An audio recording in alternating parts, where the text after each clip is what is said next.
Welcome back. The time has finally come. This week, trains were finally on the tracks of the Southwest Light Rail line between Eden Prairie and St. Louis Park. Now, before I get anyone's hopes up, Metro Transit is just beginning to test the Green Line extension, and it will still be years before those trains actually hit the track for real. So what should we make of this small sign of progress? Our Ian Russell attempted to answer that question. Sometimes the more you wait, it's easier to tell you what we don't do. It's faster. The better. What year? 24? Things get. What's that, about $5,000? About 50 grand. At Ultimate Collectibles in Hopkins, that's true for the cards they buy and sell. Pokemon is outselling sports about 3 to 1. And they're hoping the same for their neighbor down the block. I mean, I can see it out the back door. Running from Target Field through downtown Hopkins and into Eden Prairie, the Green Line extension is about 85% done. Seeing this go on as long as it has been frustrating. According to the Metropolitan Council, the very first step in this project happened all the way back in 2010. Construction started 6 years ago.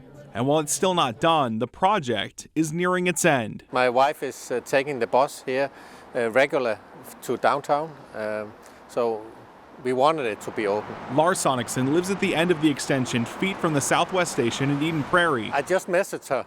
I said, it's the first time we see a train now. Test trains are now on the tracks, another step closer to the anticipated 2027 opening. I was wondering when they are going to open and start. I wanted to know why testing will take several more years and what made this project take almost 2 decades to finish. Metro Transit told me no one was available to speak with me today. A long process with more work to be done. When it is finished, we will all benefit from it. But the folks at Ultimate Collectibles say sometimes things get better after a bit of time. Do we see new regulars who only drop in a couple of times a year because it's not super convenient, and all of a sudden now it's less than a day trip? I think we could really see some benefit from that. Right now, hundreds of visitors are checking out the Jack-O-Lantern Spectacular at the Minnesota Zoo. It's one of their most popular events, and you can see why. But you might not know what it takes to keep this attraction glowing all season long. We're talking about a staff of pro carvers continuously creating their works of art for the entire run of the event. Rena Sargentopoulos shows us how they do it and what us amateur carvers can learn from these pros. I've never actually seen this many pumpkins in my whole life. Prepare to be floored. I think she's the one that got hit with the house. By the most amazing collection. Big giant clown. Of gourds. There's the ginormous pumpkin. There's the tiny little ones. The Jack-O-Lantern Spectacular at the Minnesota Zoo is exactly that. A feast for your senses. I can't even count. Even though I want to count. Don't worry, kiddo. We've got you covered. So there's over 5,000 jack-o'-lanterns that light the whole forest from the ground to the trees. Brian Christensen is with Passion for Pumpkins, the company hired by the zoo to make the night come to life. This pile over here is going out today. Planning actually starts in early September, designing the trail and getting a jump start on pumpkin production. So we'll do over 200 pumpkins before the show even opens. And then we just have round 2 already prepped, and we'll be able to carve those as needed. Why? Because the show is 40 days long and nature's gonna do what nature's gonna do. As soon as you gut them, it's just a time bomb ready to explode out on a trail.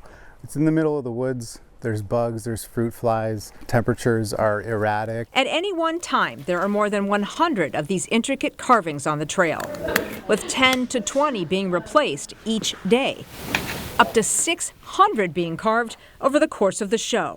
This is an astronaut pumpkin. Which means it takes a team to help keep things terrifying.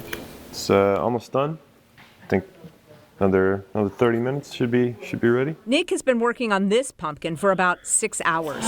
He's one of 20 artists who, for a couple of months a year, step out of their real world to be part of this Halloween experience. So I've done a lot of work on video games and some advertising campaigns, stuff like that. Now, he's a sculptor of squash. Once you get into the flow of it, it's kind of meditative almost. Erin, too. Well, I'm working on the Boundary Waters. You can usually find her teaching both drawing and painting. But you kind of need these big pumpkins to be able to get it to glow the right way. and I don't even know where I'd buy one. The pumpkins weigh in at 50 to 120 pounds. The artists start by drawing and painting using black ink. Then they do something called relief carving, using tools like sharpened bobby pins on wooden dowels, somehow creating entire scenes by making highlights and shading using nothing but the pumpkin for color. Only then are they scooped out. We'll take it in this dark room and we'll be able to make final touch-ups, knowing exactly what it'll look like out on the trail. This is Brian's take on American Gothic. He, by the way, is a tattoo artist, among other things, in his other life. And when this temporary art becomes food for the squirrels, another will replace it, meaning every time you visit, the experience is different. I haven't seen anything like this before. We really appreciate the time it took to do something like this. So I guess it's true. The devil really is in the details. I really liked that. Rena Sargentopoulos, KARE 11 News. Just incredible. In case you're curious, the carvers use a special variety of pumpkins called Prize Winner. Brian says they are smoother and have softer skin. The Jack-O-Lantern Spectacular runs through November 2nd. You can get tickets online. Stick with us. More news and weather's coming up after the break.